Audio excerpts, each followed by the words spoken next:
Wash those dishes, you little girl. Make sure they are all clean. Evil child like you. I know you were the one that killed your mother. Stupid girl.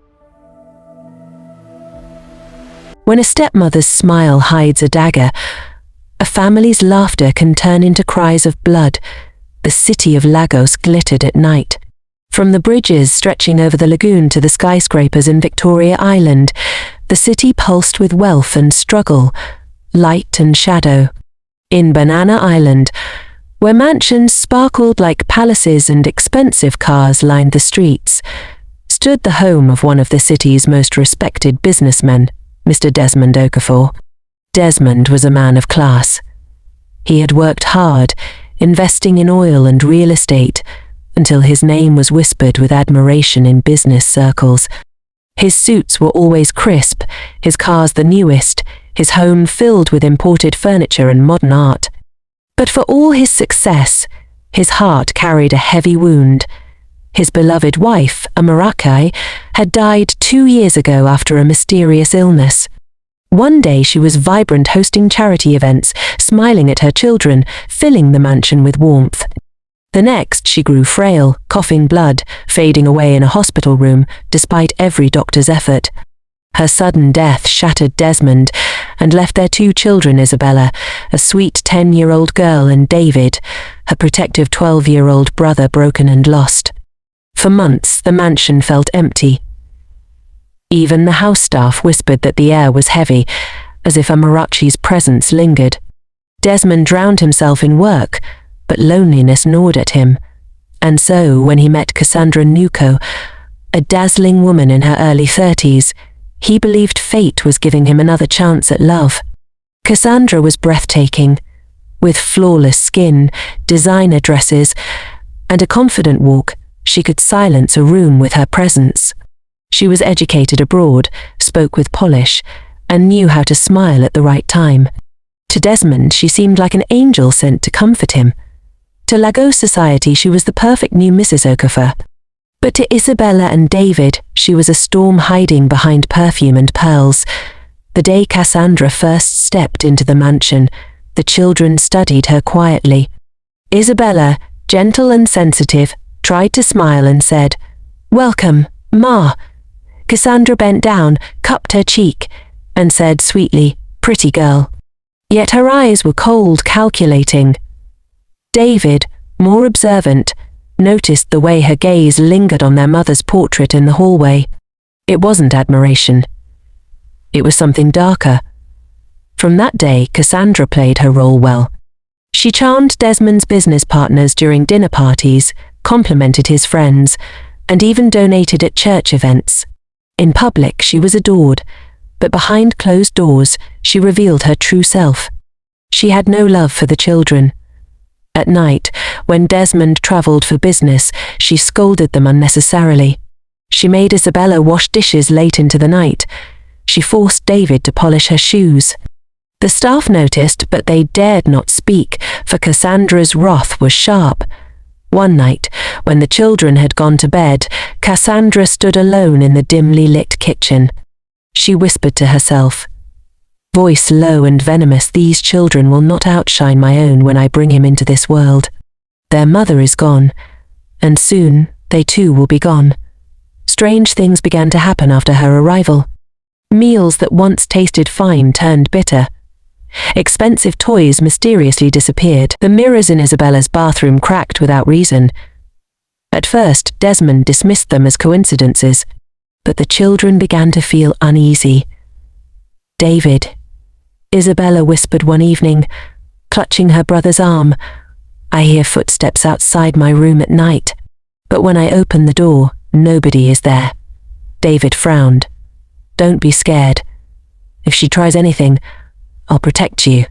But in his heart he too was afraid. The terror deepened one stormy night. David was asleep in his spacious room, the city lights flickering through the curtains, when he felt someone standing over him. He opened his eyes slowly and froze. Cassandra was there. Her expensive silk nightgown shimmered faintly under the light, but it wasn't her beauty that froze him. It was her shadow. It stretched unnaturally across the wall, taller than the ceiling, monstrous in shape. "Leaning close," she whispered, her breath cold against his ear. "Your mother is gone, and soon you will be gone too." David screamed. The house staff rushed in, but Cassandra smiled sweetly and said, "He must be dreaming." Desmond, woken by the commotion, scolded David gently for causing panic, but David knew what he had seen, and Isabella believed him. From that moment, the children realized their stepmother was not merely unkind, she was something far more dangerous. Cassandra's true plan was darker than anyone in Lagos could have imagined. Before she became Mrs. Okafor, she was not merely a woman looking for love. Behind the designer handbags, imported wigs, and luxury lifestyle she flaunted, there was something ancient and sinister guiding her steps. Months before her wedding, Cassandra had travelled far outside the city. She drove through highways that stretched into thick forests until she reached the quiet, eerie outskirts of Epi, a place whispered to house shrines older than memory. There she entered a compound no ordinary Lagosian dared to visit at night. The air was thick with smoke. Red cloths fluttered from sticks planted in the ground. Cowrie shells and skulls decorated the entrance. Inside she met a priest shrouded in shadows, his voice deep and echoing like thunder. She knelt before him and made her vow, "Give me wealth. Give me power. Give me the Okafor Empire. In exchange, I will give you the blood of his children. Their destiny will be my sacrifice." The priest grinned, his teeth blackened. He marked her forehead with palm oil mixed with ash and muttered incantations. That night, Cassandra left the shrine with a charm hidden in her handbag, one she would soon use against Isabella and David. Back in Banana Island, she played her role to perfection. At Desmond's cocktail parties, she dazzled guests with her laughter.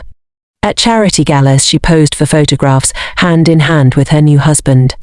Every magazine called them the city's perfect couple, but behind closed doors she worked with precision.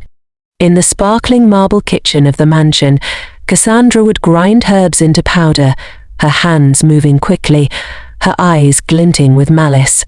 She sprinkled them into the children's food, delicate soups, bowls of jollof rice, even their fruit juice. "Eat well," she'd say sweetly, watching Isabella and David with a smile that never reached her eyes. Soon Isabella began to weaken. Once a lively girl who loved ballet and painting, she grew pale and tired. Her school grades dropped, and her laughter vanished. At night, she complained of heavy dreams, shadows pressing on her chest. David noticed too. "She's doing something to us," he whispered one night.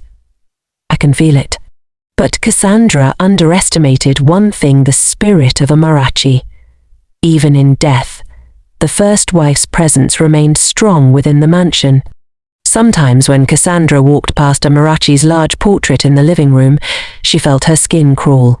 The eyes in the painting seemed alive, following her every step. "Stupid canvas," Cassandra muttered once, throwing a scarf over the frame.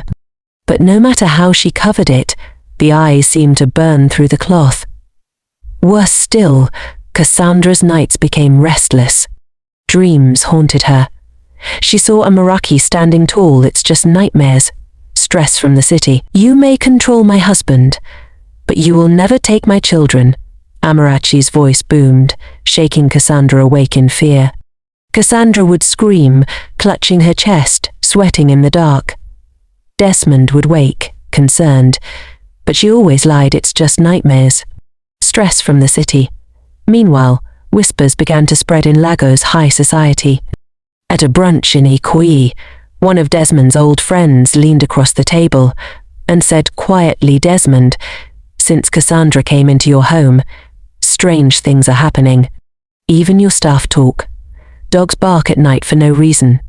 Babies cry when she walks past. Are you sure you know this woman?" But Desmond, blinded by love, dismissed them all. "People will always gossip. Cassandra is my wife, and she has done nothing wrong." The more he defended her, the bolder Cassandra became. One Sunday afternoon, Isabella and David sat quietly in the garden. Cassandra strolled past them, her heels clicking against the tiled floor. As she passed, the neighbour's dog across the street began barking wildly, foaming at the mouth. The gateman rushed to calm it, but the dog refused to stop until Cassandra disappeared inside. "Did you see that?" Isabella whispered, trembling. David nodded. "It's not just us. Even animals know she's evil." The breaking point came one Tuesday morning at Isabella's elite private school in Victoria Island. The assembly ground was filled with students in neat uniforms, singing the national anthem. Suddenly Isabella's voice faltered. She clutched her chest, her knees buckling.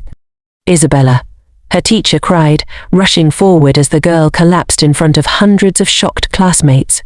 They rushed her to the school clinic, then to a private hospital. Doctors ran tests, checked her vitals, examined her blood, but every result came back normal. "There's nothing physically wrong with this child," one doctor muttered, baffled. But before Isabella fainted again, she whispered chilling words into her father's ear. "Daddy, Mummy says she wants to bury me alive." Desmond froze. He looked at her weak, trembling lips. He wanted to believe it was just a child's nightmare.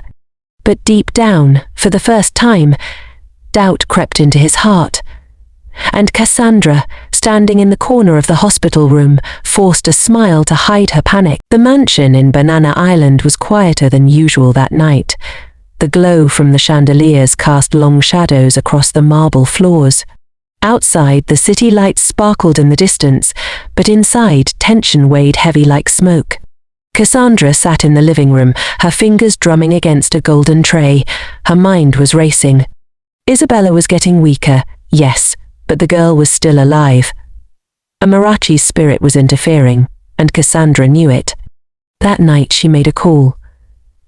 By midnight a man arrived. He was tall and wiry, his face scarred, his eyes burning with strange fire. He wore a crimson cloth around his waist, cowries strung across his neck.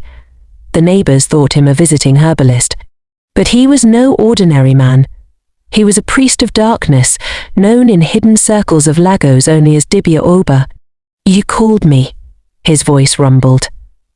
"Yes," Cassandra replied, her hands trembling as she poured him a drink. "The girl's spirit is strong. Her mother protects her. I need them finished completely." The priest's lips curled into a grin. "Then we will fight spirit with spirit. But be warned, when the dead rise to protect, the living must pay a heavy price." Cassandra didn't flinch. She nodded. "Do it." That night, the mansion became a shrine. The elegant living room with imported sofas and glass tables was stripped bare. In its place, the priest drew chalk symbols on the marble floor. Candles burned red, casting eerie shadows. The air grew heavy, suffocating. He began to chant in a tongue no servant could recognize. His voice rose and fell like a drum beat, echoing against the high ceilings. Cassandra knelt beside him, holding a calabash filled with animal blood. Together they sprinkled it onto the floor. In their rooms upstairs, Isabella and David tossed restlessly in their sleep. The air felt strange, like something heavy pressing down on their chests.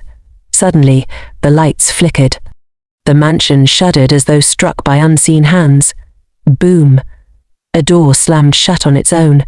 Curtains flapped violently. David shot up in bed, terrified. "Bella, did you feel that?" Before Isabella could answer, both children were plunged into a dream unlike any other. In the dream, they were standing on a long bridge stretching into darkness. The wind howled around them. Then, through the mist, she appeared their mother, Amarachi. She was radiant, dressed in a glowing white wrapper, her head tied with elegance, her face serene but fierce. She carried a tall staff that pulsed with light. "Children," her voice echoed like 1,000 bells, "do not be afraid. Your stepmother feeds on your fear. Fear is her weapon. If you stand together, she will fail." Tears filled Isabella's eyes. "Mummy, she wants to kill us. We can't fight her." "Yes, you can." Amarachi's voice grew stronger. Tonight, light a candle in my name. Call on me. The heavens will hear you. The dream dissolved in a flash of light, and the children woke gasping, clutching each other. Meanwhile, downstairs, Cassandra and the priest intensified their ritual. Smoke filled the air. The walls seemed to bleed with shadows. Cassandra laughed as she poured more blood into the fire. Take them. Take their souls, she screamed, but suddenly a piercing scream echoed through the mansion. Cassandra clutched her chest, staggering backward. The priest froze, his eyes darting around. "What is that?" he hissed. Upstairs, Isabella and David had crept into their late mother's old bedroom. They found one of her scented candles still kept on a shelf. With trembling hands, David lit it, and the flame flickered, steady and strong. Together, the children whispered, "Mummy, protect us." "Mummy, hear us." The moment the words left their lips, the air shifted. The candle's flame grew taller, brighter, until the whole room glowed with golden light. Downstairs, Cassandra screamed again. She fell to the ground, writhing, her beautiful face twisted in pain. "Stop it," she shrieked. "Something is burning me." The priest looked shaken. "The mother's spirit, she is here." He grabbed his bag and bolted toward the door. For all his dark power, he knew when to flee. He left Cassandra on the ground, screaming, clutching her chest as if invisible hands were tearing at her. At that moment, Desmond burst into the room, woken by the commotion. He saw his wife on the floor, sweat pouring down her face, the room filled with strange symbols. "What is going on here?" he shouted. Cassandra, desperate, pointed upstairs. "It's them. Your children, they are possessed. They want to kill me." Desmond froze. His mind spun. He didn't know who to believe. His children innocent, sweet, or his wife, now twisting in pain before him. Meanwhile, the mansion grew silent again, but the air was tense, charged. Neighbors stood outside, whispering, drawn by the sounds and the strange flashes of light they had seen through the windows. Everyone could feel it. Something bigger than them was unfolding inside the Okafor mansion. Something was about to break. The truth could no longer hide. The city was alive with color. Lagos Carnival had returned, and the streets were overflowing with energy. Music thundered from giant speakers. Masquerades danced in dazzling costumes. Fireworks lit the night sky above Tafawa Baloa Square, casting rainbows across the cheering crowd. But while the city celebrated, darkness moved quietly through its veins. Cassandra had made up her mind. The children had survived too long. Amarachi's spirit was becoming stronger. If she didn't act tonight, she would lose everything. She walked gracefully into the children's room, just as the fireworks boomed outside. "Get dressed," she said smoothly. "We are going for blessings. The carnival is dangerous for children, so I will take you somewhere safer, where powerful prayers will protect you." Isabella hesitated. David frowned. But Dad didn't say anything about this. Cassandra's lips curved into a smile, though her eyes were cold. "Your father is at the carnival with his friends. Do you want evil spirits to keep tormenting you? Come with me."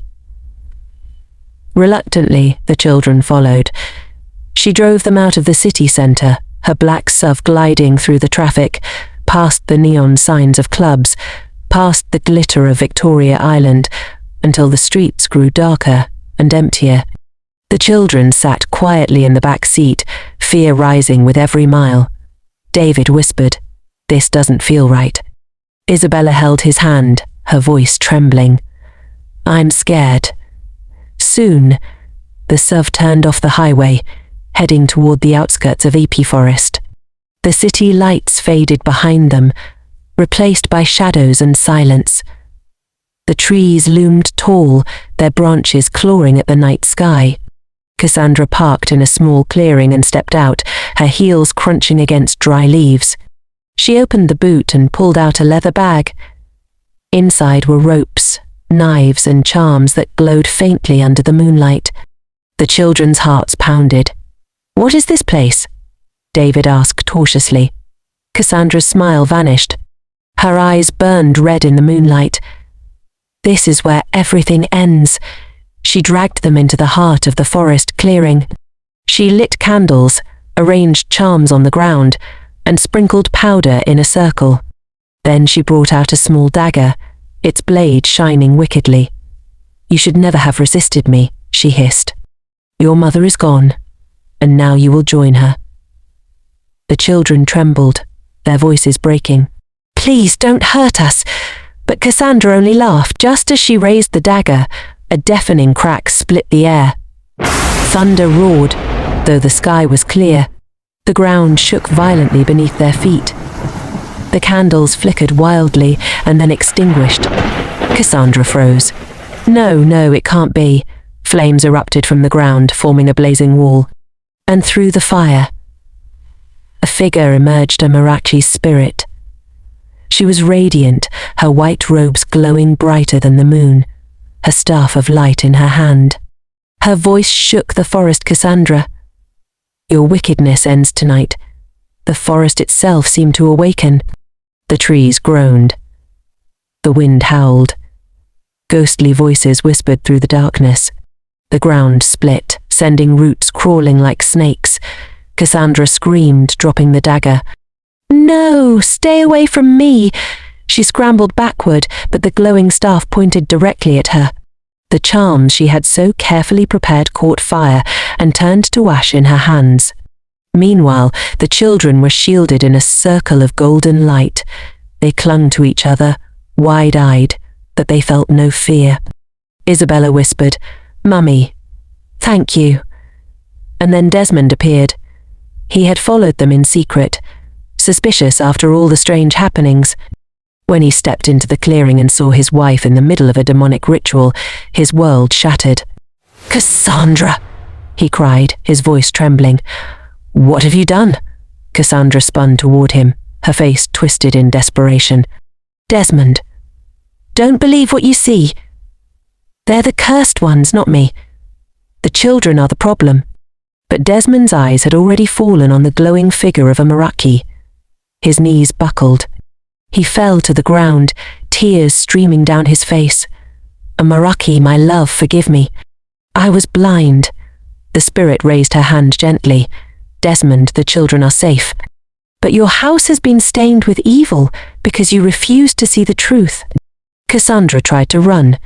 She bolted toward the trees, but the forest was alive now. Thick roots erupted from the ground, coiling around her legs. She screamed, clawing at them, but the roots dragged her deeper into the darkness. "No, please, don't leave me here. Desmond, help me." Her cries echoed through the night, but Desmond did not move. The children did not move, and Amarachi's spirit watched silently as Cassandra was pulled into the shadows, her screams fading until the forest fell silent. The golden light around Isabella and David dimmed gently, leaving only the moonlight above. The forest grew calm again. Amarachi's spirit turned to her children, her face soft now, filled with love. "Be strong. No harm will come to you again. Remember, evil cannot defeat truth. And love never dies." With that, her figure faded into the night sky, dissolving into starlight. Desmond rose slowly, broken. He pulled his children close, holding them tightly. "I'm so sorry," he whispered over and over. "I should have protected you. I should have seen through her lies." David hugged him back, tears in his eyes. Isabella laid her head against his chest. For the first time in years, they felt safe. The three of them walked back toward the car together, leaving the cursed forest behind. The next morning, news spread quickly. Neighbors spoke in hushed voices. Workers whispered in offices. Socialites gossiped in cafes. The story of Cassandra, the glamorous second wife of Desmond Okafor, who vanished mysteriously in the Epi forest, became one of the city's darkest legends. Some said she was swallowed by the earth. Others swore they heard her screams in the wind when storms raged. But one truth stood firm: she never returned. And the Okafor children lived on, scarred but stronger, carrying the memory of the mother who had protected them even beyond the grave. Because when a stepmother turns into a witch, only a mother's love beyond the grave can save her children.